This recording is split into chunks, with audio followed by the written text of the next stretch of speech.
다수 의견에 따라 다음과 같이 판결합니다. 원심 판결 중 유무죄 부분을 포함한 유죄 부분을 파기하고 이 부분 사건을 수원고등법원에 환송한다. 검사의 남의 상고를 기각한다. 안녕하세요. 적폐청산입니다. 판결문을 들어보시면은 검사의 나머지 상고를 기각한다.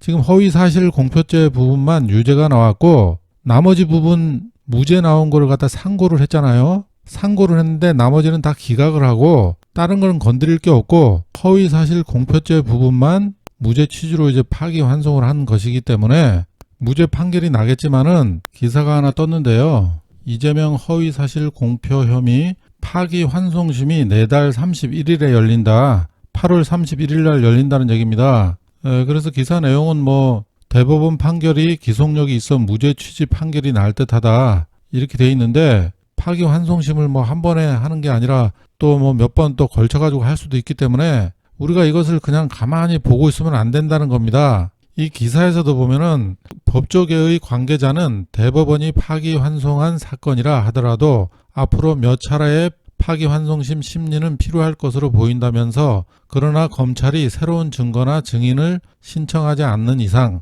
대법의 판결에 따라 허위사실 유포 혐의는 무죄가 될 가능성이 높다. 지금 허위사실 공표죄잖아요. 그런데 무슨 이게 증인이 필요합니까 이게? 증인이 필요하지도 않고 그 말을 한 취지나 이런 것도 이제 들어봐야 되는 건데 그것을 전혀 안 했기 때문에 파기환송심을 한다 그러면은 그 변론을 또 들어야 될 거예요. 그래서 이제 그 부분에 대해서 제가 심각하게 고등법원에서 잘못한 부분에 대해서 지금 말씀을 드리려고 그래요. 그래도 조금이라도 뭐 벌금 얼마라도 나오는 것은 말이 안 되는 거라서 그런 것을 조금이라도 우리가 방지를 해주기 위해서는 2심에서 문제가 됐던 부분 지금 언론에서 다뤄주질 않고 있어요. 이 부분은 언론에서 얘기를 안 하니까 관심을 안 가지는 거야. 저만 여러 번 지금 얘기를 하고 있는데요. 제 영상을 보시고 기억하시는 분은 알겠지만은 이 대법원 판례에도 나와 있는 거고 이재명 재판이 하도 여러 건이다 보니까 여러분 지금 헷갈려서 그러는 건데 2심에서 지금 유죄를 계속 만들려고 했던 것은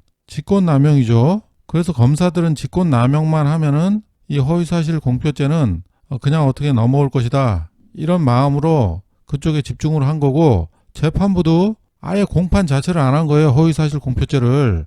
공판이 5번이 있었는데 뭐 직권남용 증인들만 지금 계속 나오고 허위사실에 대해서는 변론할 기회도 없었던 것이고 그런데 이제 대법원 판례를 보면은 허위사실 공표죄가 성립하려면 검사가 공표된 사실이 허위라는 점을 적극적으로 증명해야 한다. 이렇게 돼 있거든요. 아니 이거를 다 떠나가지고 제가 전에도 말씀드렸지만은 무슨 심리도 안 하고 검사가 제출한 공소장만 읽어보고 판결을 한다는 게 그게 말이 됩니까 여러분? 이건 완전히 재판의 기본을 완전히 뭉개버리고 임상기 판사가 마음대로 판결을 한 겁니다. 그게 대법원 홈페이지에도 이렇게 정확하게 나와 있어요. 검사의 공소사실 등 낭독과 피고인의 공소사실 인정 여부, 증거조사, 피고인 신문, 검사의 의견 진술, 변호인의 변론, 피고인의 최후 진술 순으로 진행됩니다. 판사는 이러한 절차가 끝나면 심리를 종결하고 판결을 선고합니다. 이렇게 나와 있는데 허위사실 공표죄 부분에 대해서는 이런 절차가 지금 전혀 없었습니다. 피고인의 권리를 완전히 박탈하고 검사의 공소장만 보고 판결을 한 것이다. 아주 근본적으로 아주 잘못된 2심 재판이었다. 허위사실 공표죄 얘기가 있었나 공판에서 그런 의심이 자꾸 드는데 아니 그런 내용이 있었으면 기사화도 됐을 텐데 전혀 그런 내용은 없었고 공판장에 들어갔던 그 사람들 기록에도 전혀 지금 허위사실 공표죄 부분에 대해서는 한마디도 없었던 것으로 지금 나오거든요. 공판도 제대로 진행이 된 것도 아니고 증인들이 뭐 거부하고 불출석하고 중간에 나가고 막 이랬잖아요.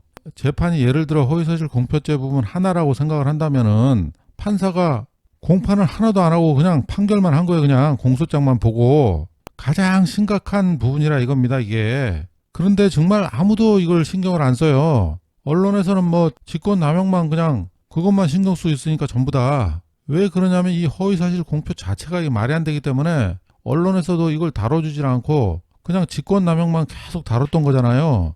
아니 그러니까 변론의 기회가 없으니까 이재명 지사가 공개 변론 신청한 거잖아요. 그래서 제가 이거는 변호인단에 문제가 있다고 생각을 해가지고 파기환송 이후에 기사 난 거에다가 제가 트위터에다가 글을 올렸는데, 이거 뭐 전직 대법관부터 민변 회장 출신까지 이재명 초호화 변호인단 눈길 이래가지고 기사가 났더라고요. 이게 이제 대법원 판결 이후에 나온 건데, 이 변호인단 때문에 무슨 이 무죄 취지 파기환송을 받은 것처럼 지금 나온 거잖아요. 이게 2심에서 정신 좀 똑바로 차리고 변론이 없었으면은 마지막에라도 그런 얘기를 해서 그 부분에 대해서 공판 기회를 갖던가 이렇게 했어야 되는데 꼼꼼하지 못했다고 생각을 해요. 저는 이 변호인단이. 그래서 내가 글도 이렇게 남겼죠. 그러면 신경을 더 썼어야지. 얼마나 신경 안 썼으면 2심에서 심리도 없었던 허위사실 공표죄로 유죄를 때려 맞아. 그래서 이재명 지사가 공개 변론 신청한 거잖아. 변호인단 잘못이니까